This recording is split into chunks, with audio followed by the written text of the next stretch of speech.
नानक की प्रभु बेनती अपनी भगति लाई।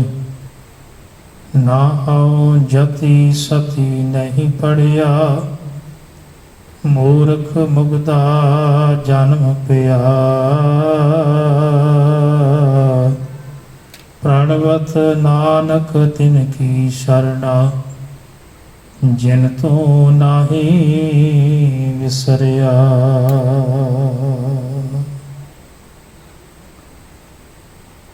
हाजरा हजूर ज़ाहरा ज़हूर सर्व कला भरपूर,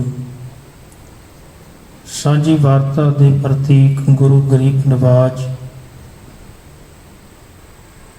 धन धन साहिब श्री गुरु ग्रंथ साहिब महाराज पातशाह जी दी साजी नवाजी गोद अंदर जुड़ मिल बैठी गुरु प्यारी गुरु सवारी गुरु साजी सत संगत जीओ, आप जी वडभागी हो। संध्या वेले दे पावन दीवाना अंदर हाजरियां लवा रहे हो। आप जी ने बड़े प्यार नाल सत्कारयोग भाई साहब पासों रब्बी बाणी दा पाठ श्रवण कीता है। आओ समा है गुरमत विचारां दा, आप सरबत माई भाई आसीस बख्शो। बुलाओ फतेह। वाहिगुरू जी का खालसा वाहिगुरू जी की फतेह। धन धन साहिब श्री गुरु तेग बहादुर महाराज पातशाह जी गुरदेव पिता दी जदों आपां पावन बाणी पढ़दे हां, पवित्र श्लोकां अंदर एक श्लोक सतगुरु पातशाह जी जिस अंदर मनुख दे बचपन जवानी अते बुढ़ेपे दे परथाए जिक्र करके समझाउणा करते ने कि अकाल पुरख परमात्मा दी बंदगी तो बिना ये तीनों ही अवस्थावां जिहड़ियां हन व्यर्थ चलियां जांदियां हन। बाल जवानी और बिरथ फुन तीन अवस्था जान। साड़ी जिंदगी दे तीन पड़ाव हैं। एक है बचपन, दूजा है जवानी ते तीसरा है बुढ़ेपा। बाल जवानी और बिरथ फुन तीन अवस्था जान, कहो नानक बिन हर भजन बिरथा सब ही मां। अकाल पुरख परमात्मा दी बंदगी तो बिना बचपन व्यर्थ चला जाता है। अकाल पुरख परमात्मा दे भजन तो बिना जवानी व्यर्थ चली जाती है। अकाल पुरख परमात्मा दे सिमरन सेवा बंदगी तो बिना बुढ़ेपा भी व्यर्थ चला जाता है। तो सतगुरु पातशाह जी ने इन्हां तिन्नां ही अवस्थावां नूं सवारण की गल कीती है। तेरा बचपन किहो जिहा होवे, जवानी किहो जी होवे, बुढ़ेपा किहो जिहा होवे। सतगुर पातशाह जी बाणी दे विच सानू हर एक अवस्था नूं जिउण दा ते उस विच विचरदियां होइयां अकाल पुरख परमात्मा दी प्राप्ति करन दा ढंग तरीका वसीला जिहड़ा है वो दसदे हां। तां अज आपां बचपन की गल करनी है कि बचपन किहो जिहा होवे। रविंद्र नाथ टैगोर ने ज्ञान गंगा करके किताब लिखी, उस विच उन्हें बड़ा प्यारा जिक्र किया है। वो कहते जिहड़ा बचपन है, एक बच्चा जिहड़ा है वो ये संसार जो कि एक बाग की न्याई है, ते इस बाग दे विच खिड़िया होया एक फुल है। खिड़िया होया फुल उस बाग की रौनक नूं वधाउंदा है, खेड़े नूं वधाउंदा है। ते इथों अंदाज़ा ये लाया जा सकता है कि अकाल पुरख परमात्मा जे दुनिया दे विच बच्चे नूं भेजदा है ते अजे वो इंसान तो मनुख तो निराश नहीं हैगा। जे वो दुनिया दे विच घल रहे हैं ना, तो अजे वो मनुख तो निराश नहीं होया, बल्कि ਅਕਾਲ ਪੁਰਖ ਹਰ ਇੱਕ ਮਨੁੱਖ ਨੂੰ, ਹਰ ਇੱਕ ਬੱਚੇ ਨੂੰ ਜਦੋਂ ਦੁਨੀਆ ਦੇ ਵਿੱਚ ਘੱਲਦਾ ਹੈ ਤਾਂ ਸਮਝਣਾ ਚਾਹੀਦਾ ਹੈ ਵੀ ਪਰਮਾਤਮਾ ਉਹਨੂੰ ਗੁਣ ਦੇ ਕੇ ਦੁਨੀਆ ਵਿੱਚ ਘੱਲਦਾ ਹੈ ਤਾਂ ਜੋ ਸੰਸਾਰ ਦੇ ਵਿੱਚ ਆ ਕੇ ਜੋ ਸੰਸਾਰ ਦੇ ਵਿੱਚ ਵਿਗਾੜ ਪੈਦਾ ਹੋ ਗਿਆ ਉਸ ਨੂੰ ਇਹ ਬੱਚਾ ਜਾ ਕੇ ਸਵਾਰੇਗਾ। ਅਕਸਰ ਜਦੋਂ ਵੀ ਘਰ ਦੇ ਵਿੱਚ ਬੱਚੇ ਦਾ ਜਨਮ ਹੁੰਦਾ ਹੈ ਤੇ ਜਿੱਥੇ ਘਰ ਦੇ ਵਿੱਚ ਖੁਸ਼ੀਆਂ ਪੈਦਾ ਹੋ ਜਾਂਦੀਆਂ ਨੇ, ਘਰ ਦੇ ਵਿੱਚ ਰੌਣਕ ਆ ਜਾਂਦੀ ਹੈ, ਸਾਰਿਆਂ ਦੇ ਮੁਖ ਤੇ ਖੇੜਾ ਆ ਜਾਂਦਾ ਹੈ। ਬੱਚਾ ਭਾਵੇਂ ਨਿੱਕਾ ਹੈ, ਉਹਦੀਆਂ ਗਲਤੀਆਂ ਵੀ ਚੰਗੀਆਂ ਲੱਗਦੀਆਂ ਨੇ। ਬੱਚਾ ਭਾਵੇਂ ਮਿੱਟੀ ਵਿੱਚ ਲਿਬੜਿਆ ਹੋਵੇ, ਖੇਡ ਰਿਹਾ ਹੋਵੇ, ਪਰ ਉਹਦੇ ਹਰ ਇੱਕ ਹਰਕਤ ਨੂੰ ਬੜੇ ਪਿਆਰ ਦੇ ਨਾਲ ਵੇਖਿਆ ਜਾਂਦਾ ਹੈ। ਬੱਚਾ ਕਿਸੇ ਦਾ ਵੀ ਹੋਵੇ ਸਾਰਿਆਂ ਨੂੰ ਪਿਆਰਾ ਲੱਗਦਾ ਹੈ। ਇਹਦਾ ਇੱਕ ਕਾਰਨ ਹੈ, ਬੱਚੇ ਦੇ ਅੰਦਰ ਕੋਈ ਕਪਟ ਨਹੀਂ ਹੁੰਦਾ, ਕੋਈ ਛਲ ਨਹੀਂ ਹੁੰਦਾ, ਕੋਈ ਮੋਹ ਮਮਤਾ ਨਹੀਂ ਹੁੰਦੀ, ਉਹਨੂੰ ਇਹਨਾਂ ਗੱਲਾਂ ਦਾ ਗਿਆਨ ਨਹੀਂ ਹੁੰਦਾ, ਇਸ ਕਰਕੇ ਉਹ ਬੱਚਾ ਸਾਰਿਆਂ ਨੂੰ ਚੰਗਾ ਲੱਗਦਾ ਹੈ। ਸਿਆਣੇ ਪੁਰਖ ਤਾਂ ਇੱਥੋਂ ਤੱਕ ਕਹਿੰਦੇ ਜਦੋਂ ਬੱਚਾ ਮਿੱਟੀ ਦੇ ਵਿੱਚ ਖੇਡ ਰਿਹਾ ਹੁੰਦਾ ਹੈ ਨਾ ਤੇ ਉਦੋਂ ਰੱਬ ਨੂੰ ਬੜਾ ਪਿਆਰਾ ਲੱਗ ਰਿਹਾ ਹੁੰਦਾ ਹੈ। ਕਹਿੰਦੇ ਰੱਬ ਵੀ ਉਹਨਾਂ ਵਿੱਚ ਸ਼ਾਮਲ ਹੋ ਜਾਂਦਾ ਹੈ। ਉਦੋਂ ਰੱਬ ਉਸ ਪੁਜਾਰੀ ਨੂੰ ਵੀ ਭੁੱਲ ਜਾਂਦਾ ਹੈ ਜਿਹੜਾ ਮੰਦਿਰ ਦੇ ਵਿੱਚ ਬੈਠਾ ਸਵੇਰ ਤੋਂ ਲੈ ਕੇ ਸ਼ਾਮ ਤੱਕ ਉਹ ਧਾਰਮਿਕ ਗ੍ਰੰਥ ਪੜ੍ਹ ਰਿਹਾ ਹੁੰਦਾ ਹੈ, ਪਾਠ ਪੂਜਾ ਕਰ ਰਿਹਾ ਹੁੰਦਾ ਹੈ। ਰੱਬ ਉਹਨੂੰ ਵੀ ਭੁਲਾ ਕੇ ਤੇ ਉਸ ਮਿੱਟੀ ਵਿੱਚ ਲਿਬੜੇ ਹੋਏ ਬੱਚੇ ਦੇ ਲਾਗੇ ਆ ਕੇ ਤੇ ਬੈਠ ਜਾਂਦਾ ਹੈ। ਜਦੋਂ ਇੱਕ ਬੱਚੇ ਦਾ ਜਨਮ ਹੁੰਦਾ ਹੈ ਉਦੋਂ ਕਈ ਰਿਸ਼ਤਿਆਂ ਦਾ ਜਨਮ ਹੁੰਦਾ ਹੈ। ਇੱਕ ਲੜਕੀ ਉਦੋਂ ਮਾਂ ਨੂੰ ਜਨਮ ਦਿੰਦੀ ਹੈ, ਇੱਕ ਪਿਤਾ ਦਾ ਜਨਮ ਹੁੰਦਾ ਹੈ, ਦਾਦਾ ਦਾਦੀ ਦਾ, ਮਾਮਾ ਮਾਮੀ, ਚਾਚਾ ਚਾਚੇ, ਇਹ ਸਾਰੇ ਆਦਿਕ ਇੱਕ ਬੱਚੇ ਦੇ ਜਨਮ ਹੋਣ ਦੇ ਨਾਲ ਇਹ ਰਿਸ਼ਤੇ ਸਾਰੇ ਬਣਦੇ ਨੇ ਤੇ ਬੱਚਿਆਂ ਨੂੰ ਆਖਰ ਸਾਰੇ ਹੀ ਪਿਆਰ ਕਰਦੇ ਨੇ, ਸਤਿਕਾਰ ਕਰਦੇ ਨੇ, ਹਰ ਕੋਈ ਲਾਡ ਲਾਉਂਦਾ ਹੈ। ਮੇਰੇ ਗੁਰਦੇਵ ਨੇ ਬਾਣੀ ਅੰਦਰ ਆਖਿਆ ਜੇ ਤੂੰ ਰੱਬ ਨੂੰ ਪਾਉਣਾ ਹੈ ਤਾਂ ਫਿਰ ਤੇਰਾ ਜੀਵਨ ਇੱਕ ਬੱਚੇ ਵਰਗਾ ਹੋਵੇ। ਨਿੱਕਾ ਜਿਹਾ ਬੱਚਾ ਜਿਹੜਾ ਹੈ ਜਿਹਦੇ ਅੰਦਰ ਇੰਨੀ ਮਾਸੂਮੀਅਤ ਹੈ, ਕੋਮਲਤਾ ਹੈ, ਉਹਦੇ ਅੰਦਰ ਇੱਕ ਨਿਮਰਤਾ ਹੈ, ਕੋਈ ਛਲ ਕਪਟ ਨਹੀਂ ਹੈ। ਤੇਰਾ ਜੀਵਨ ਉਸ ਬੱਚੇ ਵਰਗਾ ਹੋਵੇ, ਤੇਰੇ ਅੰਦਰ ਕੋਮਲਤਾ, ਸਹਿਜਤਾ, ਇੱਕ ਮਾਸੂਮੀਅਤ ਹੋਵੇ, ਕੋਈ ਚਲਾਕੀ ਨਹੀਂ, ਕੋਈ ਚਤੁਰਾਈ ਨਹੀਂ, ਕੋਈ ਦਿਖਾਵਾ ਨਹੀਂ। ਇਹਨਾਂ ਸਾਰਿਆਂ ਤੋਂ ਹਟ ਕੇ ਬੱਚਾ ਹੈ। ਤੇ ਗੁਰਦੇਵ ਨੇ ਬਾਣੀ ਅੰਦਰ ਕਿਰਪਾ ਕੀਤੀ, ਸਾਹਿਬ ਆਖਦੇ ਨੇ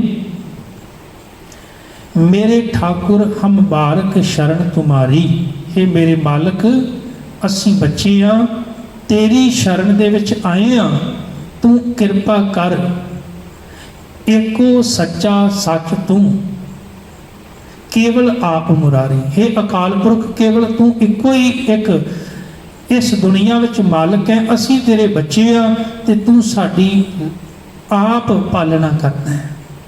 ਅਸੀਂ ਤੁਹਾਡੀ ਸ਼ਰਨ ਵਿੱਚ ਹਾਂ, ਅਸੀਂ ਬੱਚੇ ਆ ਤੇ ਤੁਸੀਂ ਸਾਡੀ ਪਾਲਣਾ ਕਰੋ। ਮੇਰਾ ਪਿਆਰਾ ਪ੍ਰੀਤਮ ਸਤਿਗੁਰ ਰਖਵਾਲਾ ਹਮ ਬਾਰਿਕ ਦੀਨ, हे ਮਾਲਕ ਅਸੀਂ ਬੱਚੇ ਆ, ਨਿਮਾਣੇ ਆ, ਕਰੋ ਪ੍ਰਤਪਾਲਾ, ਸਾਡੀ ਪਾਲਣਾ ਤੁਸੀਂ ਕਰੋ ਮਹਾਰਾਜ।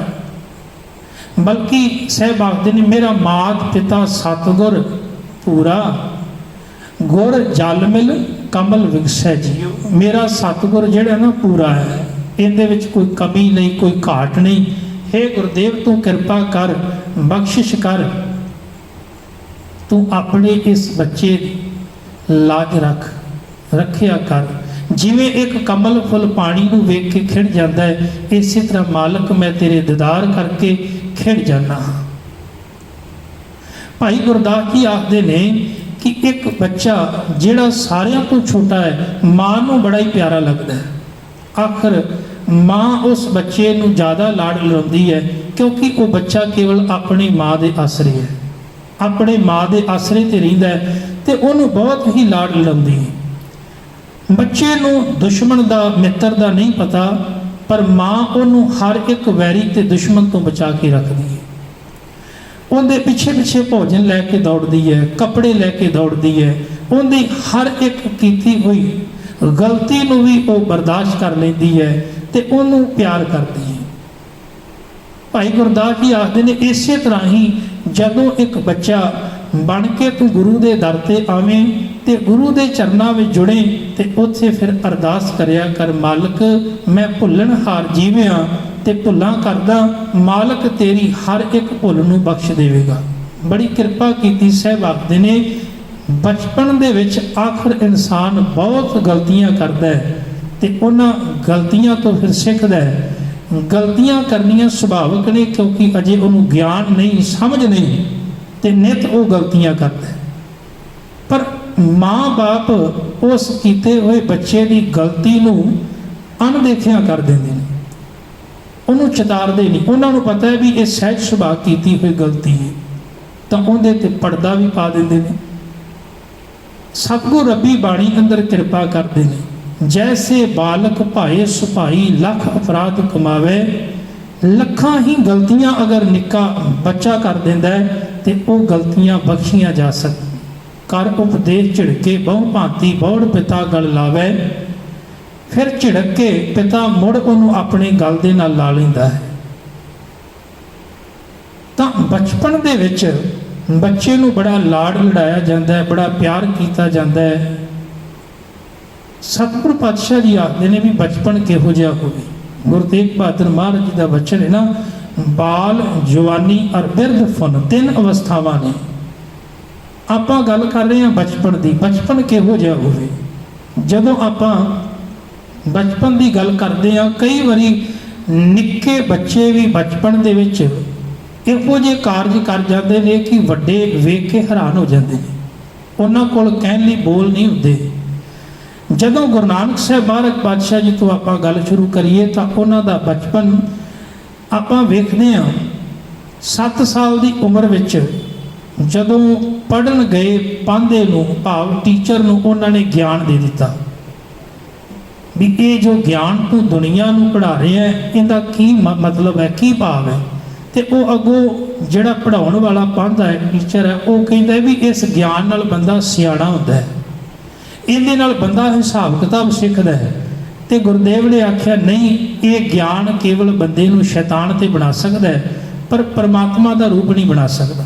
ਉਹਦੇ ਵਾਸਤੇ ਅਧਿਆਤਮਿਕ ਗਿਆਨ ਹੋਣਾ ਬਹੁਤ ਜ਼ਰੂਰੀ ਹੈ। ਅੱਜ ਆਪਾਂ ਵੇਖਦੇ ਹਾਂ, ਭਾਵੇਂ ਕੋਈ ਡਾਕਟਰ ਜਿੰਨਾ ਵੀ ਪੜ੍ਹਿਆ ਲਿਖਿਆ ਹੈ, ਪਰ ਅਗਰ ਕੋਈ ਮਰੀਜ਼ ਉੱਥੇ ਜਾ ਕੇ ਇਹ ਆਖੇ ਵੀ ਇਹਨੂੰ ਦਾਖਲ ਕਰ ਲਿਆ ਜਾਵੇ, ਵੀ ਇਹਦੀ ਫੀਸ ਬਾਅਦ ਵਿੱਚ ਦੇ ਦਿਆਂਗੇ, ਤਾਂ ਡਾਕਟਰ ਕਹੇਗਾ ਇਹਨੂੰ ਲੈ ਜਾਓ, ਪਹਿਲਾਂ ਫੀਸ ਜਮ੍ਹਾਂ ਕਰਾਓ, ਪਹਿਲਾਂ ਪੈਸੇ ਜਮ੍ਹਾਂ ਕਰੋ। ਮਰੀਜ਼ ਭਾਵੇਂ ਮਰ ਜਾਵੇ, ਕਹਿਣਾ ਪਵੇਗਾ ਅਧਿਆਤਮਿਕ ਤੌਰ ਤੇ ਉਹ ਡਾਕਟਰ ਜਿਹੜਾ ਹੈ ਬਹੁਤ ਹੀ ਪਿੱਛੇ ਹੈ, ਕੇਵਲ ਦੁਨਿਆਵੀ ਗਿਆਨ ਤੇ ਹੈ ਪਰ ਅਧਿਆਤਮਿਕ ਗਿਆਨ ਨਹੀਂ। ਇਸ ਤਰ੍ਹਾਂ ਕੋਈ ਪੜ੍ਹਾਉਣ ਵਾਲਾ, ਜਦੋਂ ਕੋਈ ਬੱਚਾ ਨਹੀਂ ਫੀਸ ਭਰ ਸਕਦਾ ਪਰ ਉਹ ਉੱਥੇ ਪੜ੍ਹਨਾ ਚਾਹਵੇ ਤੇ ਉਹਨੂੰ ਕਹਿ ਦਿੱਤਾ ਜਾਂਦਾ ਪਹਿਲਾਂ ਫੀਸ ਲੈ ਕੇ ਆ ਫਿਰ ਪੜ੍ਹਾਉਣਾ। ਕਹਿਣਾ ਪਵੇਗਾ ਦੁਨਿਆਵੀ ਗਿਆਨ ਜਿਹੜਾ ਹੈ ਉਹ ਮਨੁੱਖ ਨੂੰ ਸ਼ੈਤਾਨ ਤੇ ਬਣਾ ਸਕਦਾ ਹੈ ਪਰ ਪਰਮਾਤਮਾ ਦਾ ਰੂਪ ਨਹੀਂ। ਵੱਡੇ ਵੱਡੇ ਅਫਸਰ ਜਦੋਂ ਸਰਕਾਰੀ ਤਨਖਾਹਾਂ ਲੈ ਕੇ ਫਿਰ ਰਿਸ਼ਵਤ ਵੀ ਲੈਂਦੇ ਨੇ, ਕਹਿਣਾ ਪਵੇਗਾ ਇਹਨਾਂ ਦਾ ਪੜ੍ਹਿਆ ਹੋਇਆ ਗਿਆਨ ਇਹਨਾਂ ਨੂੰ ਸ਼ੈਤਾਨ ਤੇ ਬਣਾ ਗਿਆ ਪਰ ਇਹਨਾਂ ਨੂੰ ਰੱਬ ਦਾ ਰੂਪ ਨਹੀਂ ਬਣਾ ਸਕਿਆ। ਗੁਰੂ ਨਾਨਕ ਦੇਵ ਜੀ ਨੇ 7 ਸਾਲ ਦੀ ਉਮਰ ਦੇ ਵਿੱਚ ਇੱਕ ਪਾਂਧੇ ਨੂੰ ਇਹ ਗਿਆਨ ਦਿੱਤਾ ਕਿ ਅਸਲ ਅਧਿਆਤਮਿਕ ਗਿਆਨ ਹੀ ਬੰਦੇ ਦੇ ਜੀਵਨ ਨੂੰ ਬਦਲ ਸਕਦਾ ਹੈ। 9 ਸਾਲ ਦੀ ਉਮਰ ਹੋਈ ਤੇ ਉਸ ਸਮੇਂ ਸਾਹਮਣੇ ਪੰਡਤ ਹਰਦਿਆਲ ਜੰਝੂ ਲੈ ਕੇ ਬਹਿ ਗਿਆ ਤੇ ਮਹਾਰਾਜ ਨੇ ਆਖਿਆ ਨਹੀਂ ਭਾਈ, ਇਹ ਜਨੇਊ ਮੈਂ ਨਹੀਂ ਪਾਉਣਾ। ਕਿਉਂ? ਇਹ ਜਨੇਊ ਭੈਣ ਤੇ ਭਰਾ ਨੂੰ ਵੱਖ ਕਰਦਾ ਹੈ, ਮਾਂ ਤੇ ਪੁੱਤਰ ਨੂੰ ਵੱਖ ਕਰਦਾ ਹੈ। ਇਹ ਸਮਾਜ ਦੇ ਵਿੱਚ ਆਪਸ ਵਿੱਚ ਜੋੜਦਾ ਨਹੀਂ, ਬਲਕਿ ਇਹ ਆਪਸ ਦੇ ਵਿੱਚ ਜੋੜਨ ਦੀ ਬਜਾਏ ਤੋੜਦਾ ਹੈ। ਤੇ ਜਿਹੜਾ ਜਨੇਊ ਮਨੁੱਖਤਾ ਨਾਲ ਤੋੜੇ ਉਹ ਜਨੇਊ ਮੈਂ ਨਹੀਂ ਪਾਉਣਾ। ਮੈਂ ਜਨੇਊ ਉਹ ਪਾਉਣਾ ਜਿਹੜਾ ਸਾਰਿਆਂ ਦਾ ਸਾਂਝਾ ਹੋਵੇ। ਦਇਆ ਕਪਾਸ ਸੰਤੋਖ ਸੂਤ ਜਤ ਗੰਢੀ ਸਤ ਵਟ, ਇਹ ਜਨੇਊ ਜੀ ਕਾ ਹੈ ਤਾਂ ਪਾਂਡੇ ਘੱਤ। ਨਾ ਇਹ ਟੁੱਟੇ ਨਾ ਮਲ ਲੱਗੇ, ਨਾ ਇਹ ਜਲੇ ਨਾ ਜਾਏ। ਮੈਂ ਤੇ ਇਹੋ ਜਿਹਾ ਜਨੇਊ ਪਾਉਣਾ ਜਿਹੜਾ ਨਾ ਸੜਦਾ ਹੈ, ਨਾ ਮੈਲਾ ਹੁੰਦਾ ਹੈ, ਨਾ ਹੀ ਬਦਲਣਾ ਪੈਂਦਾ ਹੈ, ਭਾਵ ਰੱਬੀ ਗੁਣਾਂ ਦਾ ਜਨੇਊ ਪਾਉਣਾ। ਇਹ ਬਚਪਨ ਹੀ ਸੀ ਗੁਰੂ ਨਾਨਕ ਦੇਵ ਮਹਾਰਾਜ ਜੀ ਦਾ ਕਿ ਜਿਨ੍ਹਾਂ ਨੇ ਰਾਏ ਬੁਲਾਰ ਵਰਗਿਆਂ ਨੂੰ ਦਰਸ਼ਨ ਦੇ ਕੇ ਤੇ ਉਹਨਾਂ ਦਾ ਜੀਵਨ ਨਿਹਾਲ ਕਰ ਦਿੱਤਾ। ਇਹ ਬਚਪਨ ਸੀ ਗੁਰੂ ਨਾਨਕ ਦੇਵ ਜੀ ਦਾ ਕਿ ਸੱਚਾ ਸੌਦਾ ਕਰਕੇ ਮਨੁੱਖਤਾ ਨੂੰ ਇਹ ਦੱਸ ਦਿੱਤਾ ਵੀ ਅਸਲ ਦੇ ਵਿੱਚ ਆਪਸ ਵਿੱਚ ਵੰਡ ਕੇ ਕਿਰਤ ਕਰਕੇ ਨਾਮ ਜਪ ਕੇ ਜੀਵਨ ਕਿਵੇਂ ਸਫਲਾ ਕੀਤਾ ਜਾ ਸਕਦਾ ਹੈ। ਬਚਪਨ ਵੇਖੀਏ ਗੁਰੂ ਰਾਮਦਾਸ ਮਹਾਰਾਜ ਜੀ ਦਾ ਮਾਤਾ ਪਿਤਾ ਚੜ੍ਹਾਈ ਕਰ ਗਏ ਨੇ ਤੇ ਅਕਸਰ ਬਚਪਨ ਦੇ ਵਿੱਚ ਵੱਡਿਆਂ ਦਾ ਸਹਾਰਾ ਹੋਣਾ ਬਹੁਤ ਜ਼ਰੂਰੀ ਹੈ, ਪਰ ਬਚਪਨ ਦੇ ਵਿੱਚ ਘਰ ਦੀ ਜ਼ਿੰਮੇਵਾਰੀ ਨੂੰ ਚੁੱਕ ਕੇ ਤੇ ਉਹਨੂੰ ਬੜੇ ਹੀ ਸੋਹਣੇ ਢੰਗ ਦੇ ਨਾਲ ਨਿਭਾਉਣਾ ਤੇ ਫਿਰ ਗੁਰੂ ਦੀ ਸ਼ਰਨ ਵਿੱਚ ਆ ਕੇ ਗੁਰੂ ਦੇ ਉਪਦੇਸ਼ ਨੂੰ ਕਮਾ ਕੇ ਇਹ ਗੱਲ ਸਾਬਤ ਕਰ ਦੇਣੀ ਵੀ ਬਚਪਨ ਦੇ ਵਿੱਚ ਚੰਗੀ ਕੀਤੀ ਹੋਈ ਸੰਗਤ ਤੇ ਗੁਰੂ ਦਾ ਉਪਦੇਸ਼ ਕਮਾਇਆ ਹੋਇਆ ਇੱਕ ਜੇਠੇ ਨੂੰ ਵੀ ਰਾਮਦਾਸ ਬਣਾ ਸਕਦਾ ਹੈ। ਜਿਹੜਾ ਆਪ ਬੇਸਹਾਰਾ ਸੀ, ਜਿੱਦਣ ਗੁਰੂ ਦਾ ਓਟ ਆਸਰਾ ਲਿਆ, ਗੁਰੂ ਨੇ ਐਸਾ ਸਹਾਰਾ ਦਿੱਤਾ ਕਿ ਬਾਬਾ ਜੇਠਾ ਜੀ ਜਿੱਦਣ ਗੁਰੂ ਰਾਮਦਾਸ ਮਹਾਰਾਜ ਬਣੇ ਤੇ ਉਦਣ ਉਹਨਾਂ ਬਚਨ ਕਹਿ ਦਿੱਤਾ, ਹਮ ਰੁਲਤੇ ਫਿਰਤੇ ਕੋਈ ਬਾਤ ਨਾ ਪੁੱਛਤਾ, ਗੁਰ ਸਤਿਗੁਰ ਸੰਗ ਕੀਰੇ ਹਮ ਥਾਪੇ। ਮੈਂ ਇੱਕ ਕੀੜਾ ਆ ਜਿਹਨੂੰ ਏਡੀ ਵੱਡੀ ਪਾਤਸ਼ਾਹੀ ਗੁਰੂ ਨੇ ਦਿੱਤੀ ਹੈ, ਭਾਵ ਜੇਠੇ ਤੋਂ ਰਾਮਦਾਸ ਬਣਾਇਆ। ਮੈਂ ਅਸਲ ਵਿੱਚ ਇਸ ਲਾਇਕ ਨਹੀਂ ਸਾਂ, ਪਰ ਇਹ ਗੁਰੂ ਦੀ ਕਿਰਪਾ ਹੈ ਕਿ ਉਹਨੇ ਇੱਕ ਮਾਂ ਬਾਪ ਵਾਲਾ ਪਿਆਰ ਦੇ ਕੇ, ਇੱਕ ਉਸਤਾਦ ਵਾਲੀ ਸਿੱਖਿਆ ਦੇ ਕੇ ਤੇ ਮੈਨੂੰ ਇਸ ਮੁਕਾਮ ਤੇ ਪੜਾਇਆ। ਫਿਰ ਅੱਜ ਉਹ ਗੁਰੂ ਰਾਮਦਾਸ ਮਹਾਰਾਜ ਇਹ ਕਹਿੰਦੇ ਨੇ ਕਿ ਦੁਨੀਆ ਦੇ ਅੰਦਰ ਕੋਈ ਬੇਸਹਾਰਾ ਬੱਚਾ ਜਿਹਨੂੰ ਸਹਾਰਾ ਨਾ ਮਿਲੇ, ਅਗਰ ਉਹ ਗੁਰੂ ਰਾਮਦਾਸ ਮਹਾਰਾਜ ਦੇ ਦਰ ਤੇ ਆਉਂਦਾ ਹੈ ਤਾਂ ਗੁਰੂ ਰਾਮਦਾਸ ਮਹਾਰਾਜ ਉਹਨੂੰ ਦੁਰਕਾਰਦੇ ਨਹੀਂ, ਬਲਕਿ ਗੱਲ ਨਾਲ ਲਾ ਲੈਂਦੇ ਨੇ। ਜੇ ਆਪਾਂ ਬਚਪਨ ਵੇਖੀਏ ਧੰਨ ਗੁਰੂ ਅਰਜਨ ਦੇਵ ਮਹਾਰਾਜ ਜੀ ਦਾ, ਤੇ ਉਹਨਾਂ ਦਾ ਬਚਪਨ ਕਿੰਨਾ ਪਿਆਰਾ ਹੈ। ਨਾਨਾ ਗੁਰੂ ਅਮਰਦਾਸ ਮਹਾਰਾਜ ਪਾਤਸ਼ਾਹ ਜੀ ਕਹਿੰਦੇ ਇੱਕ ਵਾਰ ਮਾਂ ਨੇ ਕੁਝ ਕੱਪੜਿਆਂ ਦੀ ਇੱਕ ਗੇਂਦ ਬਣਾ ਦਿੱਤੀ। ਪੁਰਾਣੇ ਸਮਿਆਂ ਵਿੱਚ ਉਹਨੂੰ ਖਿੱਦੂ ਆਖਿਆ ਜਾਂਦਾ ਸੀ, ਆਪਾਂ ਗੇਂਦ ਸ਼ਬਦ ਵਰਤ ਲਈਏ। ਜਦੋਂ ਉਹ ਕੱਪੜਿਆਂ ਦੀ ਗੇਂਦ ਬਣਾਈ ਤੇ ਸ੍ਰੀ ਗੁਰੂ ਅਰਜਨ ਦੇਵ ਮਹਾਰਾਜ ਪਾਤਸ਼ਾਹ ਛੋਟੇ ਜਿਹੇ ਨੇ ਤੇ ਖੇਡਦੇ ਨੇ। ਜਿੱਥੇ ਗੁਰੂ ਅਮਰਦਾਸ ਮਹਾਰਾਜ ਜੀ ਆਸਣ ਦੇ ਅੰਦਰ ਬੈਠੇ ਹੋਏ ਸਨ ਕਮਰੇ ਦੇ ਵਿੱਚ, ਧੰਨ ਗੁਰੂ ਅਮਰਦਾਸ ਮਹਾਰਾਜ ਪਾਤਸ਼ਾਹ ਜੀ ਬੈਠੇ ਨੇ ਤੇ ਉਹ ਗੇਂਦ ਜਿਹੜੀ ਹੈ, ਜਿਵੇਂ ਸ੍ਰੀ ਗੁਰੂ ਅਰਜਨ ਦੇਵ ਮਹਾਰਾਜ ਜੀ ਰਿੜਦੇ ਨੇ, ਅਜੇ ਥੋੜੇ ਬਹੁਤ ਛੋਟੇ ਨੇ, ਰਿੜਦੇ ਨੇ ਤੇ ਗੇਂਦ ਅੱਗੇ ਰਿੜਦੀ ਹੈ, ਕਮਰੇ ਦੇ ਅੰਦਰ ਚਲੀ ਗਈ। ਦਰਵਾਜ਼ਾ ਥੋੜਾ ਜਿਹਾ ਖੋਲ੍ਹਿਆ। ਪੁਰਾਣੇ ਸਮਿਆਂ ਵਿੱਚ ਲੱਕੜ ਦੇ ਦਰਵਾਜ਼ੇ ਬਹੁਤ ਭਾਰੇ ਹੁੰਦੇ ਸੀ। ਹੁਣ ਜਦੋਂ ਉਹ ਗੇਂਦ ਅੰਦਰ ਗਈ ਤੇ ਦਰਵਾਜ਼ਾ ਥੋੜਾ ਖੁੱਲ੍ਹਾ ਸੀ ਤੇ ਸ੍ਰੀ ਗੁਰੂ ਅਰਜਨ ਦੇਵ ਮਹਾਰਾਜ ਜੀ ਇੱਕ ਹੱਥ ਨਾਲ ਜ਼ੋਰ ਲਾਉਂਦੇ ਨੇ, ਦਰਵਾਜ਼ਾ ਖੋਲ੍ਹੇ ਪਰ ਨਹੀਂ ਖੁੱਲ੍ਹਾ। ਦੋਵੇਂ ਹੱਥਾਂ ਨਾਲ ਯਤਨ ਕਰਦੇ ਨੇ, ਨਹੀਂ ਖੁੱਲ੍ਹਾ। ਹੁਣ ਉਹ ਆਪਣੇ ਗੋਡੇ ਥੱਲੇ ਮੁੱਧੇ ਮਾਰ ਕੇ, ਹੱਥ ਦੋਵੇਂ ਥੱਲੇ ਰੱਖ ਕੇ, ਸਿਰ ਦੇ ਨਾਲ ਜ਼ੋਰ ਲਾ ਕੇ ਦਰਵਾਜ਼ਾ ਖੋਲ੍ਹਦੇ ਨੇ। ਦਰਵਾਜ਼ਾ ਖੁੱਲ੍ਹਦਾ ਤੇ ਗੁਰੂ ਅਮਰਦਾਸ ਮਹਾਰਾਜ ਜੀ ਆਪਣੇ ਆਸਣ ਤੋਂ ਉੱਠ ਕੇ ਤੇ ਸ੍ਰੀ ਗੁਰੂ ਅਰਜਨ ਦੇਵ ਮਹਾਰਾਜ ਜੀ ਨੂੰ ਚੁੱਕ ਕੇ ਤੇ ਲਾਡ ਲਾਉਣ ਲੱਗਦੇ ਨੇ। ਤੇ ਇੱਥੇ ਸਤਿਕਾਰਯੋਗ ਮਾਤਾ ਜੀ ਆਉਂਦੇ ਨੇ, ਕਹਿ ਲਗੇ ਪਿਤਾ ਜੀ ਇਹ ਹੁਣ ਚਲਾਕ ਹੋ ਗਿਆ, ਇਹ ਹੁਣ ਚਲਾਕ ਹੋ ਗਿਆ। ਬਚਨ ਆਖੇ ਗੁਰੂ ਅਮਰਦਾਸ ਮਹਾਰਾਜ ਜੀ ਕਹਿ ਲਗੇ ਇਹ ਚਲਾਕ ਨਹੀਂ, ਇਹ ਸਿਆਣਾ ਹੋ ਗਿਆ। ਚਲਾਕ ਤੇਰਾ ਵੱਡਾ ਪੁੱਤਰ ਪ੍ਰਿਥੀ ਚੰਦ ਹੈ। ਪਿਤਾ ਜੀ ਨਿੱਕੀ ਉਮਰ ਵਿੱਚ ਕਿਹੜੀ ਸਿਆਣੀ ਗੱਲ ਕਰ ਦਿੱਤੀ। ਤੇ ਉਦੋਂ ਸ੍ਰੀ ਗੁਰੂ ਅਰਜਨ ਦੇਵ ਮਹਾਰਾਜ ਪਾਤਸ਼ਾਹ ਜੀ ਦੇ ਪਰਥਾਈ ਬਚਨ ਆਖੇ ਗੁਰੂ ਅਮਰਦਾਸ ਕਹਿਣ ਲੱਗੇ ਦੁਨੀਆ ਦੇ ਅੰਦਰ ਜਦੋਂ ਵੀ ਧਰਮ ਦੇ ਦਰਵਾਜ਼ੇ ਖੁੱਲੇ ਨੇ, ਸਿਰ ਨਾਲ ਖੁੱਲੇ ਨੇ, ਸਿਰ ਦੇਣਾ ਪੈਂਦਾ ਹੈ। ਅੱਜ ਤੇਰੇ ਪੁੱਤਰ ਨੇ ਦਰਵਾਜ਼ਾ ਸਿਰ ਨਾਲ ਖੋਲ੍ਹਿਆ, ਕੱਲ ਜੇ ਧਰਮ ਦਾ ਦਰਵਾਜ਼ਾ ਖੋਲ੍ਹਣਾ ਪਿਆ ਤੇ ਇਹਨੇ ਆਪਣਾ ਸਿਰ ਵੀ ਦੇ ਦੇਣਾ। ਧੰਨ ਗੁਰੂ ਅਰਜਨ ਦੇਵ ਮਹਾਰਾਜ ਪਾਤਸ਼ਾਹ ਜੀ ਜਿਨ੍ਹਾਂ ਨੇ ਆਪਣਾ ਆਪਾ ਕੁਰਬਾਨ ਕੀਤਾ ਤੇ ਧਰਮ ਦਾ ਦਰਵਾਜ਼ਾ ਖੁੱਲ੍ਹਾ ਰੱਖਾ। ਧੰਨ ਗੁਰੂ ਅਰਜਨ ਦੇਵ ਮਹਾਰਾਜ ਪਾਤਸ਼ਾਹ ਜੀ ਦਾ ਬਚਪਨ ਇਸ ਤਰ੍ਹਾਂ ਦਾ ਹੈ। ਫਿਰ ਸਮਾਂ ਬਤੀਤ ਹੋਇਆ, ਜਿੱਦਣ ਘਰ ਦੇ ਵਿੱਚ ਪੁੱਤਰ ਦਾ ਜਨਮ ਹੋਇਆ, ਬਾਲ ਹਰਗੋਬਿੰਦ 1595 ਪ੍ਰਕਾਸ਼ ਹੋਇਆ ਤੇ ਪ੍ਰਿਥੀ ਚੰਦ ਨੇ ਬੜੇ ਹੀ ਯਤਨ ਕੀਤੇ ਬਾਲ ਹਰਗੋਬਿੰਦ ਨੂੰ ਖਤਮ ਕਰਨ ਦੇ, ਪਰ ਉਹ ਇਹ ਭੁੱਲ ਗਿਆ ਵੀ ਜਿਹਦਾ ਪਿਤਾ ਇੰਨਾ ਮਹਾਨ ਬਚਪਨ ਦੇ ਵਿੱਚ ਇੰਨੀਆਂ ਬਖਸ਼ਿਸ਼ਾਂ ਲੈ ਕੇ ਨਵਾਜਿਆ ਗਿਆ ਹੋਵੇ, ਉਹਦੇ ਪੁੱਤਰ ਨੂੰ ਕਿਵੇਂ ਖਤਮ ਕੀਤਾ ਜਾ ਸਕਦਾ ਹੈ। 11 ਸਾਲ ਦੀ ਮਹਿਜ ਉਮਰ ਗੁਰੂ ਹਰਗੋਬਿੰਦ ਸਾਹਿਬ ਮਹਾਰਾਜ ਦੀ ਸੀ ਜਿੱਦਣ ਉਹਨਾਂ ਨੇ ਅਕਾਲ ਤਖਤ ਸਾਹਿਬ ਤੇ ਬਿਰਾਜਮਾਨ ਹੋ ਕੇ ਮੀਰੀ ਤੇ ਪੀਰੀ ਦੀਆਂ 2 ਤਲਵਾਰਾਂ ਪਹਿਨੀਆਂ ਸਨ। 2 ਤਲਵਾਰਾਂ ਬੱਧੀਆਂ, ਇੱਕ ਮੀਰ ਦੀ, ਇੱਕ ਪੀਰ ਦੀ, ਇੱਕ ਰਾਜ਼ ਦੀ, ਇੱਕ ਅਜ਼ਮਤ ਦੀ, ਇੱਕ ਰਾਖੀ ਕਰੇ। ਵਜ਼ੀਰ ਦੀ 2 ਤਲਵਾਰਾਂ ਪਹਿਨ ਕੇ ਇਹ ਸਾਬਤ ਕਰ ਦਿੱਤਾ ਵੀ ਬਚਪਨ ਦੇ ਵਿੱਚ ਅਗਰ ਕੋਈ ਮਨੁੱਖ ਆਪਣੇ ਜੀਵਨ ਵਿੱਚ ਮੁਕਾਮ ਹਾਸਲ ਕਰਨਾ ਚਾਹਵੇ ਤੇ ਕੋਈ ਬਹੁਤੀ ਵੱਡੀ ਗੱਲ ਨਹੀਂ, ਬਸ ਗੁਰੂ ਦੀ ਕਿਰਪਾ ਦੀ ਲੋੜ ਹੈ। ਜਦੋਂ ਹੋਰ ਥੋੜਾ ਅੱਗੇ ਵਧੀਏ ਤੇ ਧੰਨ ਗੁਰੂ ਹਰਿਰਾਏ ਮਹਾਰਾਜ ਪਾਤਸ਼ਾਹ ਜੀ ਦਾ ਜੀਵਨ ਵੇਖਦੇ ਹਾਂ ਤੇ ਬਚਪਨ ਦੇ ਵਿੱਚ ਹੀ ਪਿਤਾ ਚੜ੍ਹਾਈ ਕਰ ਗਏ ਸਨ। ਬਾਬਾ ਗੁਰਦਿੱਤਾ ਜੀ ਸ਼੍ਰੀ ਗੁਰੂ ਹਰਿਰਾਏ ਮਹਾਰਾਜ ਪਾਤਸ਼ਾਹ ਜੀ ਗੁਰੂ ਹਰਗੋਬਿੰਦ ਸਾਹਿਬ ਦੇ ਪੋਤਰੇ ਨੇ। ਇੱਕ ਦਿਨ ਬਾਗ ਦੇ ਵਿੱਚ ਮਹਾਰਾਜ ਟਹਿਲਦੇ ਨੇ ਪਏ ਤੇ ਧੰਨ ਗੁਰੂ ਹਰਗੋਬਿੰਦ ਮਹਾਰਾਜ ਪਾਤਸ਼ਾਹ ਜੀ ਬਹੁਤ ਲੰਮੇ ਚੌੜੇ ਤੇ ਸਰੀਰ ਬਹੁਤ ਭਾਰਾ ਸੀ ਉਹਨਾਂ ਦਾ, ਵੱਡ ਯੋਧਾ ਕਰਕੇ ਭਾਈ ਗੁਰਦਾਸ ਜੀ ਨੇ ਆਖਿਆ। ਜਦੋਂ ਉਹ ਟਹਿਲਦੇ ਨੇ ਤੇ ਧੰਨ ਗੁਰੂ ਹਰਗੋਬਿੰਦ ਮਹਾਰਾਜ ਪਾਤਸ਼ਾਹ ਜੀ ਬਹੁਤ ਤੇਜ਼ੀ ਨਾਲ ਤੁਰਦੇ ਨੇ ਤੇ ਉਹ ਸ਼੍ਰੀ ਗੁਰੂ ਹਰਿਰਾਏ ਮਹਾਰਾਜ ਜੀ ਬਚਪਨ ਛੋਟੇ ਨੇ ਅਜੇ ਤੇ ਉਹਨਾਂ ਨੂੰ ਦੌੜ ਕੇ ਨਾਲ ਰਲਣਾ ਪੈਂਦਾ। ਅਚਾਨਕ ਉਹਨਾਂ ਦਾ ਝੋਲਾ ਇੱਕ ਸੁੰਦਰ ਫੁੱਲ ਨੂੰ ਵੱਜਿਆ ਤੇ ਉਹ ਫੁੱਲ ਟੁੱਟ ਗਿਆ। ਗੁਰੂ ਹਰਗੋਬਿੰਦ ਮਹਾਰਾਜ ਪਾਤਸ਼ਾਹ ਜੀ ਨੇ ਆਖਿਆ, ਕਹਿਣ ਲੱਗੇ ਵੀ ਤੁਹਾਡੇ ਤੇ ਮੇਰੇ ਤੋਂ ਸਿਵਾ ਹੋਰ ਤੀਜਾ ਕੋਈ ਇੱਥੇ ਨਹੀਂ, ਇਹ ਫੁੱਲ ਕਿਵੇਂ ਟੁੱਟਾ?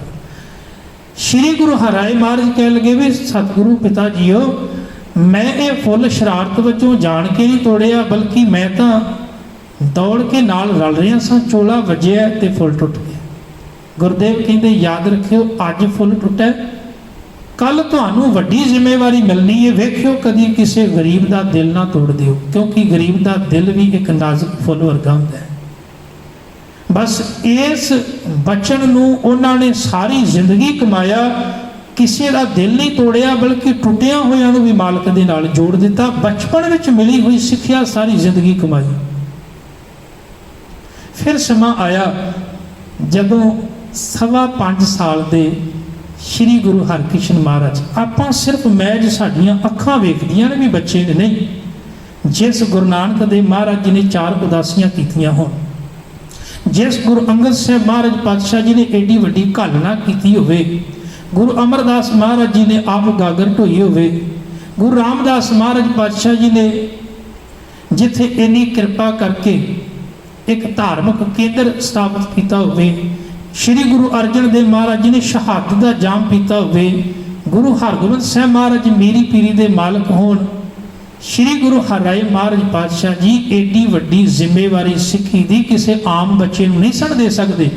ਉਹਨਾਂ ਨੇ ਪ੍ਰਤੱਖ ਸਤਿਗੁਰੂ ਜਾਣਿਆ ਸੀ ਸ਼੍ਰੀ ਗੁਰੂ ਹਰਕ੍ਰਿਸ਼ਨ ਮਹਾਰਾਜ ਜੀ ਨੂੰ, ਤੇ ਸ਼੍ਰੀ ਗੁਰੂ ਹਰਕ੍ਰਿਸ਼ਨ ਮਹਾਰਾਜ ਜੀ ਨੇ 5.25 ਸਾਲ ਦੀ ਉਮਰ ਵਿੱਚ ਔਰੰਗਜ਼ੇਬ ਵਰਗੇ ਨੂੰ ਇਹ ਕਹਿ ਦਿੱਤਾ ਸੀ ਵੀ ਆਪਾਂ ਤੂੰ ਮਲੇਸ਼ ਹੈ ਤੇ ਤੈਨੂੰ ਆਪਾਂ ਦਰਸ਼ਨ ਨਹੀਂ ਦੇਣੇ। ਇੰਨੀ ਨਿਡਰਤਾ ਸੀ ਔਰ ਇੰਨਾ ਭਰੋਸਾ ਤੇ ਸਦਕ ਸੀ ਕਿ ਉਹਨਾਂ ਨੇ ਪੰਡਿਤ ਲਾਲ ਚੰਦ ਵਰਗਿਆਂ ਦੇ ਹੰਕਾਰ ਨੂੰ ਤੋੜਿਆ ਸੀ। ਮਿਰਜ਼ਾ ਜੈ ਸਿੰਘ ਦਾ ਬੰਗਲਾ, ਦੁਨੀਆ ਵਿੱਚ ਕਿੰਨੇ ਬੰਗਲੇ ਨੇ ਪਰ ਕਦੀ ਕੋਈ ਬੰਗਲੇ ਨੂੰ ਮੱਥਾ ਟੇਕਦਾ? ਕਿੰਨੇ ਬੰਗਲੇ ਬਣੇ, ਕਿੰਨੇ ਟੁੱਟ ਗਏ, ਪਰ ਇੱਕ ਬੰਗਲਾ ਐਸਾ ਹੈ ਜਿੱਥੇ ਗੁਰੂ ਦੇ ਚਰਨ ਪਏ, ਬੰਗਲਾ ਨਹੀਂ ਬੰਗਲਾ ਸਾਹਿਬ ਬਣ ਗਿਆ। ਲੱਖਾਂ ਦੁਨੀਆ ਅੱਜ ਮੱਥਾ ਟੇਕਦੀ ਸਤਿਕਾਰ ਦੇ ਨਾਲ। ਤਾਂ ਇਹ ਗੁਰੂ ਹਰਕ੍ਰਿਸ਼ਨ ਮਹਾਰਾਜ ਪਾਤਸ਼ਾਹ ਜੀ ਦੀ ਕਿਰਪਾ ਸੀ।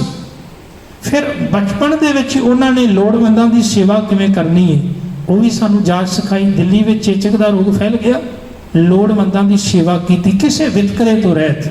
ਇੱਕ ਬਿਮਾਰੀ ਹੈ, ਛੂਆਛੂਤ ਦੀ ਬਿਮਾਰੀ ਹੈ, ਪਰ ਪਰਵਾਹ ਨਹੀਂ ਕੀਤੀ, ਕਹਿ ਦਿੱਤਾ ਵੀ ਲੋਕਾਂ ਦੀ ਭਲਾਈ ਵਾਸਤੇ ਆਪਣਾ ਆਪਾ ਵੀ ਕੁਰਬਾਨ ਕਰਨਾ ਕੋਈ ਕਹਿਣ ਲੱਗੇ ਸਭ ਤੋਂ ਚੰਗਾ ਕੰਮ ਹੈ। ਧੰਨ ਗੁਰੂ ਤੇਗ ਬਹਾਦਰ ਮਹਾਰਾਜ ਪਾਤਸ਼ਾਹ ਜੀ ਦੇ ਜੀਵਨ ਦੀਆਂ ਬਚਪਨ ਦੀਆਂ ਘਟਨਾਵਾਂ ਦੋ ਸਾਹਮਣੇ ਆਉਂਦੀਆਂ ਨੇ। ਜਦੋਂ ਗੁਰੂ ਤੇਗ ਬਹਾਦਰ ਮਹਾਰਾਜ ਜੀ ਦਾ ਜੀਵਨ ਵੇਖਦੇ ਹਾਂ, ਬਚਪਨ ਦਾ ਨਾਂ ਹੀ ਤਿਆਗਮਲ, ਸਾਰਿਆਂ ਤੋਂ ਛੋਟੇ ਨੇ। ਕਹਿੰਦੇ ਜਦੋਂ ਭਾਈ ਗੁਰਦਿੱਤਾ ਜੀ ਉਹਨਾਂ ਦੇ ਵੱਡੇ ਭਰਾਤਾ ਦੀ ਜਦੋਂ ਬਰਾਤ ਜਾਣੀ ਸੀ ਨਾ, ਤੇ ਹੁਣ ਬੜੀ ਕੀਮਤੀ ਪੋਸ਼ਾਕ ਜਿਹੜੀ ਹੈ ਉਹ ਤਿਆਗਮਲ ਜੀ ਨੂੰ ਵੀ ਦਿੱਤੀ। ਆਖਰ ਵਿਆਹਾਂ ਦੇ ਵਿੱਚ ਖਾਸ ਤੌਰ ਤੇ ਪ੍ਰੋਗਰਾਮ ਹੋਵੇ ਤੇ ਆਪਾਂ ਉਦੋਂ ਇੱਕ ਵਿਸ਼ੇਸ਼ ਪ੍ਰਕਾਰ ਦੀ ਪੋਸ਼ਾਕ ਜਿਹੜੀ ਪਾਉਂਦੇ ਆ, ਕੀਮਤੀ ਪਾਉਂਦੇ ਆ। ਹੁਣ ਪੋਸ਼ਾਕ ਜਿਹੜੀ ਆ ਉਹ ਪਾਈ ਹੋਈ ਸੀ ਤੇ ਇੱਕ ਬੱਚਾ ਜਿਹੜਾ ਉਹ ਜਦੋਂ ਬਰਾਤ ਤੁਰਨ ਲੱਗੀ ਤੇ ਉਹ ਵੇਖਣਾ ਚਾਹੁੰਦਾ ਹੈ ਵਿਆਹ, ਹੈ ਗਰੀਬ ਹੈ, ਲੋਕ ਧੱਕੇ ਮਾਰਦੇ ਨੇ, ਤਨ ਤੇ ਉਹਦੇ ਕੱਪੜੇ ਨਹੀਂ। ਹੁਣ ਤਿਆਗਮੱਲ ਜੀ ਜਦੋਂ ਵੇਖਦੇ ਨੇ ਤੇ ਉਹਨਾਂ ਤੋਂ ਵੇਖਿਆ ਨਹੀਂ ਜਾਂਦਾ, ਉਹ ਆਪਣੀ ਕੀਮਤੀ ਪੋਸ਼ਾਕ ਲਾ ਕੇ ਉਸ ਬੱਚੇ ਨੂੰ ਦੇ ਦਿੰਦੇ ਨੇ ਤੇ ਬਾਂਹ ਫੜ ਕੇ ਅੱਗੇ ਲੈ ਕੇ ਆਉਂਦੇ ਨੇ ਵੀ ਤੂੰ ਵੇਖ ਲੈ। ਹੁਣ ਜਦੋਂ ਇਸ ਗੱਲ ਦਾ ਪਤਾ ਮਾਤਾ ਨੂੰ ਲੱਗਿਆ ਤੇ ਉਹਨਾਂ ਨੇ ਸ੍ਰੀ ਗੁਰੂ ਹਰਗੋਬਿੰਦ ਮਹਾਰਾਜ ਜੀ ਨੂੰ ਆਖਿਆ ਵੀ ਵੇਖੋ ਇਹਨਾਂ ਨੇ ਆਪਣੀ ਪੋਸ਼ਾਕ ਲਾਹ ਕੇ ਇੱਕ ਬੱਚੇ ਨੂੰ ਦੇ ਦਿੱਤੀ ਹੈ। ਉੱਥੇ ਗੁਰੂ ਹਰਗੋਬਿੰਦ ਮਹਾਰਾਜ ਨੇ ਆਖਿਆ, ਕਹਿਣਗੇ ਜਿਹੜਾ ਕਾਰਜ ਇਹਨਾਂ ਨੇ ਅੱਗੇ ਜਾ ਕੇ ਵੱਡਾ ਕਰਨਾ ਹੈ ਨਾ, ਉਹਦੀ ਸ਼ੁਰੂਆਤ ਇਹਨਾਂ ਨੇ ਇੱਥੋਂ ਹੀ ਕਰ ਦਿੱਤੀ। ਇਹਨਾਂ ਦਾ ਨਾਂ ਕੇਵਲ ਤਿਆਗਮਲ ਨਹੀਂ ਹੈ, ਬਲਕਿ ਤਿਆਗ ਦੀ ਭਾਵਨਾ ਵੀ ਹੈ। ਤੁਲਸੀਦਾਸ ਨੇ ਇੱਕ ਬੜਾ ਪਿਆਰਾ ਬਚਨ ਲਿਖਿਆ। ਉਹ ਕਹਿਣ ਲੱਗਾ ਵੀ ਮਨੁੱਖ ਦੇ ਜੀਵਨ ਵਿੱਚ 3 ਚੀਜ਼ਾਂ ਹੋਣੀਆਂ ਬਹੁਤ ਜ਼ਰੂਰੀ ਨੇ। ਉਹ ਕਹਿੰਦਾ ਵੀ ਇੱਕ ਤਾਂ ਜਾਂ ਤੇ ਬੰਦੇ ਦੇ ਅੰਦਰ ਤਿਆਗ ਵਾਲੀ ਭਾਵਨਾ ਹੋਵੇ, ਜਾਂ ਫਿਰ ਉਹ ਜਾਂ ਬੰਦਗੀ ਕਰਨ ਵਾਲਾ, ਭਗਤੀ ਕਰਨ ਵਾਲਾ ਹੋਵੇ, ਜਾਂ ਫਿਰ ਕੋਈ ਸੂਰਮਾ ਹੋਵੇ। ਜਨਨੀ ਜਨੈ ਤਾਂ ਸੁਧ ਜਨ, ਕਹਿ ਦਾਤਾ ਕਹਿ ਸੂਰ, ਨਹੀਂ ਤਾਂ ਜਨਨੀ ਬਾਜ ਰਹਿ ਕਾਹੇ ਗਵਾਏ ਨੂਰ। ਜਾਂ ਤੇ ਉਹ ਕਿਸੇ ਭਗਤ ਨੂੰ ਜਨਮ ਦੇਵੇ, ਜਾਂ ਕਿਸੇ ਸੂਰਮੇ ਨੂੰ, ਤੇ ਜਾਂ ਫਿਰ ਕਿਸੇ ਤਿਆਗ ਦੀ ਮੂਰਤ ਨੂੰ। ਗੁਰੂ ਤੇਗ ਬਹਾਦਰ ਮਹਾਰਾਜ ਅੰਦਰ ਤਿੰਨੇ ਗੁਣ ਨੇ। ਉਹ ਤਿਆਗ ਦੀ ਮੂਰਤ ਵੀ ਨੇ, ਉਹਨਾਂ ਵਰਗੀ ਬੰਦਗੀ ਤੇ ਭਗਤੀ ਵੀ ਕਿਸੇ ਦੀ ਨਹੀਂ। ਬੰਦਾ ਬਾਣੀ ਪੜ੍ਹਦੇ ਵੈਰਾਗ ਵਿੱਚ ਚਲਾ ਜਾਂਦਾ ਹੈ। ਤੇ ਗੁਰੂ ਤੇਗ ਬਹਾਦਰ ਮਹਾਰਾਜ ਦੀ ਸੂਰਮਗਤੀ ਦੀ ਗੱਲ ਕਰੀਏ, 13 ਸਾਲ ਦੀ ਉਮਰ ਤੇ ਜਲੰਧਰ ਵਿੱਚ ਕਰਤਾਰਪੁਰ ਵਿਖੇ ਜੰਗ ਹੋ ਰਿਹਾ ਤੇ ਫਿਰ ਮੈਦਾਨੇ ਜੰਗ ਵਿੱਚ ਲੜਦੇ ਨੇ। ਮਾਂ ਉੱਤੇ ਖੜੀ ਦੇਖ ਰਹੀ ਹੈ ਤੇ ਮਾਤਾ ਗੁਜ਼ਰੀ ਵੀ ਆਪਣੇ ਪਤੀ ਨੂੰ ਮੈਦਾਨੇ ਜੰਗ ਵਿੱਚ ਲੜਦਾ ਹੋਇਆ ਵੇਖ ਰਹੀ ਹੈ। ਤੇ ਜਦੋਂ ਜੰਗ ਜਿੱਤ ਕੇ ਵਾਪਸ ਆਏ ਨੇ ਤੇ ਉਦੋਂ ਗੁਰੂ ਤੇਗ ਬਹਾਦਰ ਮਹਾਰਾਜ ਨੇ ਖਿਤਾਬ ਦਿੱਤਾ, ਕਹਿ ਲੱਗੇ ਤੂੰ ਤਿਆਗ ਦਾ ਮਲ ਨਹੀਂ, ਤੂੰ ਤੇਗ ਦਾ ਬਹਾਦਰ ਹੈ। ਇਸ ਕਰਕੇ ਉਸ ਦਿਨ ਤੋਂ ਨਾਂ ਹੀ ਤੇਗ ਬਹਾਦਰ ਪੈ ਗਿਆ। ਗੁਰੂ ਤੇਗ ਬਹਾਦਰ ਮਹਾਰਾਜ ਜੀ ਦਾ ਬਚਪਨ ਪ੍ਰੇਰਨਾ ਸਾਨੂੰ ਸਾਰਿਆਂ ਨੂੰ ਦਿੰਦਾ ਹੈ। ਤੇ ਕਲਗੀਧਰ ਮਹਾਰਾਜ ਪਾਤਸ਼ਾਹ ਜੀ ਦਾ ਬਚਪਨ ਤੇ ਹੈ ਹੀ ਬੜਾ ਨਿਵੇਕਲਾ ਜਿਹਾ। ਉਹ ਤੇ ਪਟਨੇ ਦੀ ਧਰਤੀ ਦੇ ਉੱਤੇ ਲੰਘਦੇ ਹੋਏ ਹਾਕਮਾਂ ਅੱਗੇ ਸਿਰ ਨਹੀਂ ਝੁਕਾਉਂਦੇ। ਨਿੱਕੀ ਜਿਹੀ ਉਮਰ ਹੈ, ਛੋਟੀ ਜਿਹੀ ਉਮਰ ਹੈ, ਪਰ ਕੰਗਣ ਲਾ ਕੇ ਸੁੱਟ ਕੇ ਸੋਨੇ ਦੇ ਗੰਗਾ ਦੇ ਵਿੱਚ ਇਹ ਗੱਲ ਕਹਿ ਦਿੰਦੇ ਨੇ, ਮਾਂ ਮੈਂ ਐਸਾ ਖਾਲਸਾ ਤਿਆਰ ਕਰਨਾ ਹੈ ਜਿਹੜਾ ਅਸਲ ਦੇ ਵਿੱਚ ਹਰ ਇੱਕ ਗਰੀਬ ਵੀ ਉਸ ਖਾਲਸੇ ਦੇ ਸੁੱਖ ਨੂੰ ਮਾਣ ਸਕੇ। ਕਿਉਂਕਿ ਹਰ ਬੰਦਾ ਤੇ ਸੋਨੇ ਦੇ ਕੜੇ ਨਹੀਂ ਸੀ ਨਾ ਪਾ ਸਕਦਾ। ਤੇ ਸਾਹਿਬ ਆਖਦੇ ਮੈਂ ਸੋਨੇ ਦੇ ਕੜੇ ਨਹੀਂ, ਬਲਕਿ ਮੈਂ ਤਾਂ ਲੋਹੇ ਦੇ ਕੜੇ ਪਾਉਣੇ ਤਾਂ ਕਿ ਹਰ ਇੱਕ ਬੰਦਾ ਪਾ ਸਕੇ। ਤਾਂ ਇਹ ਬਚਪਨ ਦੇ ਵਿੱਚ ਉਹਨਾਂ ਦੀ ਵਿਚਾਰ ਸੋਚ ਕਿੰਨੀ ਉੱਚੀ ਸੀ। ਜਿੱਦਣ ਪੰਡਤ ਕਸ਼ਮੀਰੀ ਚੱਲ ਕੇ ਅਨੰਦਪੁਰ ਆਏ, ਦੁਖੀ ਬਿਪਰ ਚੱਲ ਕੇ ਆਏ ਪੁਰੀ ਆਨੰਦ, ਬਾਂਹ ਸਾਡੀ ਪਕੜੀ ਹੈ ਗੁਰੂ ਹਰਗੋਬਿੰਦ ਕੇ ਚੰਦ। ਤੇ ਉਦੋਂ 9 ਸਾਲ ਦੀ ਉਮਰ ਵਿੱਚ ਪਿਤਾ ਨੂੰ ਕਹਿ ਦਿੱਤਾ ਸੀ, ਅੱਜ ਲੋੜ ਇਹਨਾਂ ਨੂੰ ਸੀਸ ਦੀ, ਤੇ ਤੁਸੀਂ ਸੀਸ ਦੇ ਕੇ ਇਹਨਾਂ ਦਾ ਜੰਜੂ ਤੇ ਧਰਮ ਬਚਾ ਲਓ। ਤਾਂ ਇਹ ਬਚਪਨ ਸਾਨੂੰ ਦੱਸਦਾ ਹੈ, ਨਿੱਕੀ ਉਮਰ ਵਿੱਚ ਪਿਤਾ ਨੂੰ ਤੋੜ ਦੇਣਾ ਕਿਸੇ ਦੇ ਧਰਮ ਵਾਸਤੇ ਬੜੀ ਵੱਡੀ ਗੱਲ ਸੀ। ਫਿਰ ਜ਼ਿੰਦਗੀ ਦੇ ਵਿੱਚ ਬੜੇ ਤਸੀਹੇ ਚੱਲੇ। ਸਤਿਗੁਰੂ ਪਾਤਸ਼ਾਹ ਜੀ ਕਿਰਪਾ ਕਰਨ। ਬਚਪਨ ਕਿਹੋ ਜਿਹਾ ਹੋਵੇ ਇਹ ਆਪਾਂ ਗੁਰ ਇਤਿਹਾਸ ਤੇ ਗੁਰਬਾਣੀ ਦੇ ਵਿੱਚੋਂ ਸਿੱਖ ਸਕਦੇ ਹਾਂ, ਤਾਂ ਜੋ ਅੱਜ ਅਸੀਂ ਆਪਣੇ ਬੱਚਿਆਂ ਨੂੰ ਵੀ ਉਹਨਾਂ ਨੂੰ ਰੱਬੀ ਗੁਣਾਂ ਨਾਲ ਜੋੜ ਕੇ ਤੇ ਉਹਨਾਂ ਦਾ ਜੀਵਨ ਵੀ ਨੇਕ ਤੇ ਉੱਚਾ ਸੁੱਚਾ ਬਣਾ ਸਕੀਏ। ਇਤਿਹਾਸ ਵਿੱਚੋਂ ਕੱਲ੍ਹ ਨੂੰ ਆਪਾਂ ਕੁਝ ਵਿਚਾਰਾਂ ਹੋਰ ਸਾਂਝੀਆਂ ਕਰਾਂਗੇ, ਤਾਂ ਜੋ ਅਸੀਂ ਬਚਪਨ ਨੂੰ ਹੋਰ ਸਮਝ ਕੇ ਤੇ ਆਪਣੇ ਬੱਚਿਆਂ ਨੂੰ ਗੁਰੂ ਦੇ ਨੇੜੇ ਕਰ ਸਕੀਏ ਤੇ ਉਹਨਾਂ ਨੂੰ ਜੀਵਨ ਦੇ ਵਿੱਚ ਕਾਮਯਾਬੀ ਕਿਵੇਂ ਹਾਸਲ ਹੋਵੇ। ਗੁਰੂ ਦੀ ਕਿਰਪਾ ਰਹੇ ਇਹ ਵਿਚਾਰਾਂ ਕੱਲ੍ਹ ਸਾਂਝੀਆਂ ਕਰਾਂਗੇ। ਵਿਚਾਰ ਕਰਦੇ ਹਾਂ, ਬੇਅਨਭੁੱਲਾਂ ਹੋਈਆਂ ਬਖਸ਼ ਲੈਣੀਆਂ। ਬੁਲਾਓ ਫਤਿਹ। ਵਾਹਿਗੁਰੂ ਜੀ ਕਾ ਖਾਲਸਾ, ਵਾਹਿਗੁਰੂ ਜੀ ਕੀ ਫਤਿਹ।